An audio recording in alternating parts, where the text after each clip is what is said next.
Lecture du livre du prophète Osée. Ainsi parle le Seigneur. Mon épouse infidèle, je vais la séduire, je vais l'entraîner jusqu'au désert, et je lui parlerai cœur à cœur. Là, elle me répondra comme au temps de sa jeunesse, au jour où elle est sortie du pays d'Égypte.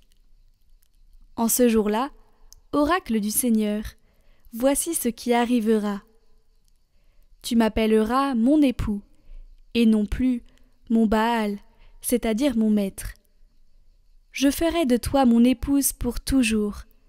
Je ferai de toi mon épouse dans la justice et le droit, dans la fidélité et la tendresse.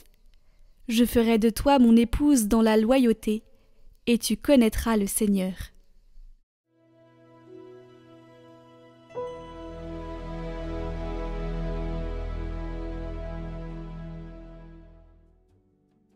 Le Seigneur est tendresse et pitié. Chaque jour je te bénirai, je louerai ton nom toujours et à jamais. Il est grand le Seigneur, hautement loué. À sa grandeur il n'est pas de limite. D'âge en âge, on vantera tes œuvres, on proclamera tes exploits. Je redirai le récit de tes merveilles, ton éclat, ta gloire et ta splendeur. On dira ta force redoutable, je raconterai ta grandeur. On rappellera tes immenses bontés, tous acclameront ta justice. Le Seigneur est tendresse et pitié, lent à la colère et plein d'amour. La bonté du Seigneur est pour tous, sa tendresse pour toutes ses œuvres.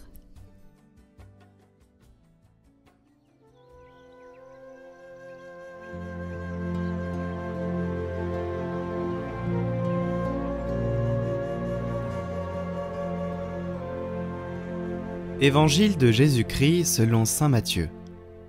En ce temps-là, tandis que Jésus parlait aux disciples de Jean le Baptiste, voilà qu'un notable s'approcha. Il se prosternait devant lui en disant « Ma fille est morte à l'instant, mais viens lui imposer la main et elle vivra. » Jésus se leva et le suivit, ainsi que ses disciples. Et voici qu'une femme souffrant d'hémorragie depuis 12 ans s'approcha par derrière et toucha la frange de son vêtement. Car elle se disait en elle-même, « Si je parviens seulement à toucher son vêtement, je serai sauvée. » Jésus se retourna et la voyant lui dit, « Confiance ma fille, ta foi t'a sauvée. » Et à l'heure même, la femme fut sauvée. Jésus, arrivé à la maison du notable, vit les joueurs de flûte et la foule qui s'agitait bruyamment.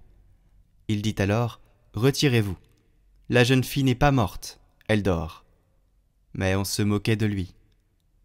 Quand la foule fut mise dehors, il entra, lui saisit la main, et la jeune fille se leva. Et la nouvelle se répandit dans toute la région.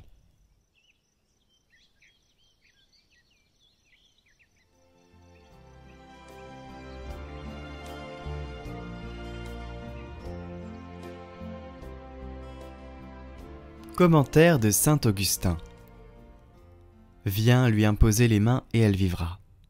L'heure vient où tous ceux qui sont dans les tombeaux vont entendre la voix du Fils de l'homme, et ils sortiront.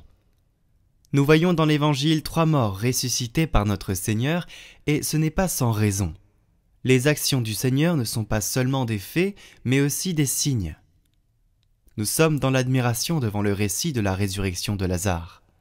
Mais si nous fixons notre attention sur les œuvres du Christ, bien plus admirables, nous verrons que tout homme qui croit ressuscite.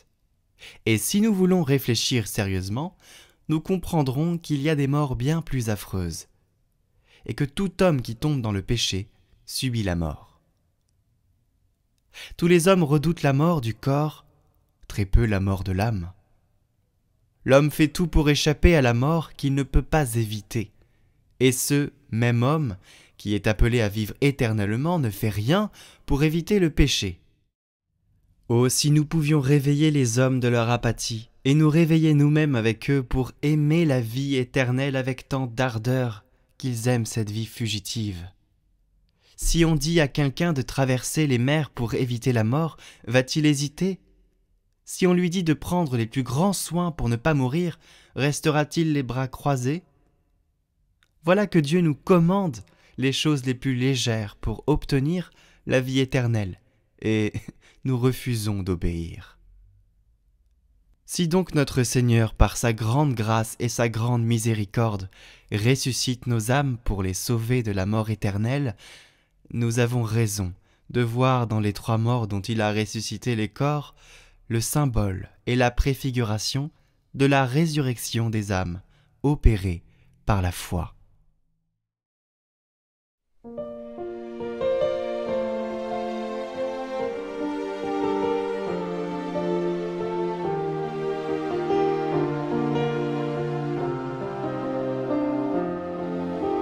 Sauve-moi, Jésus-Christ, crée en moi un cœur pur, lave-moi, je t'en prie, de tout péché.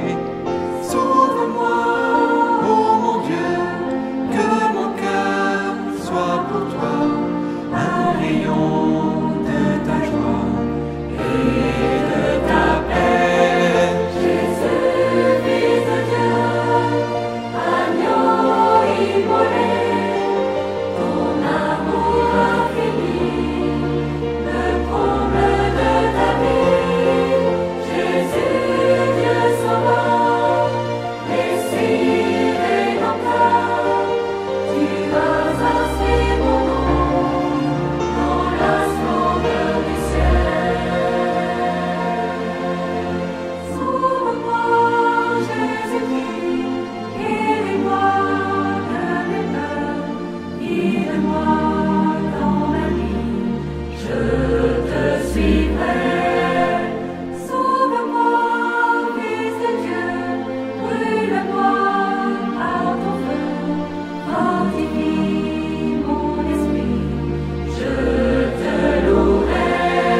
Jésus, Fils de Dieu, agneau immolé, ton amour infini, le comble de ta vie. Jésus, Dieu sauveur, Messie rédempteur, tu as inscrit mon nom dans la splendeur du ciel.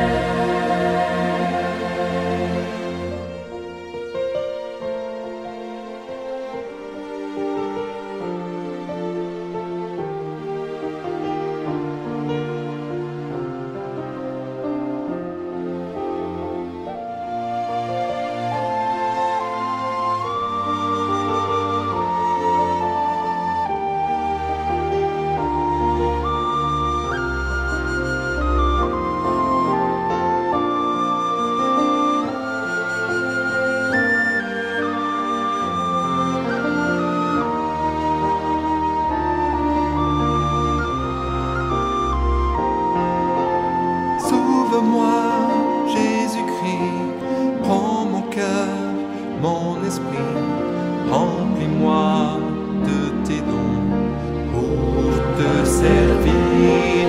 Jésus, Fils de Dieu, agneau immolé, ton amour infini, le comble de ta vie.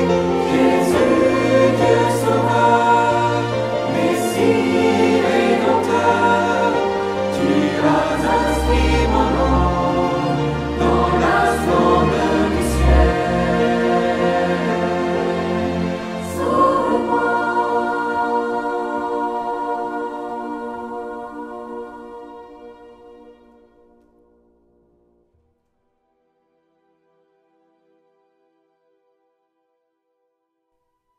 Sainte Élisabeth du Portugal.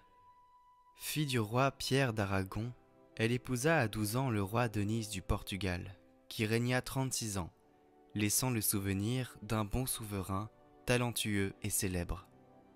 Trouvant sa consolation dans l'amour divin, Sainte Élisabeth ne tint jamais rigueur à son mari d'avoir des maîtresses.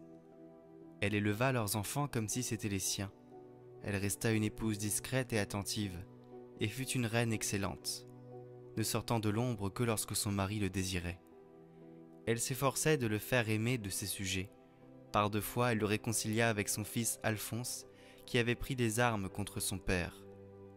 Dès que Denise fut mort, elle entra chez les Clarisses de Coimbra, au centre du Portugal. Seigneur, source de paix, ami de la charité, tu as donné à Sainte Élisabeth du Portugal une grâce merveilleuse pour réconcilier les hommes désunis. Accorde-nous, par son intercession, de travailler au service de la paix et de pouvoir être appelés fils de Dieu.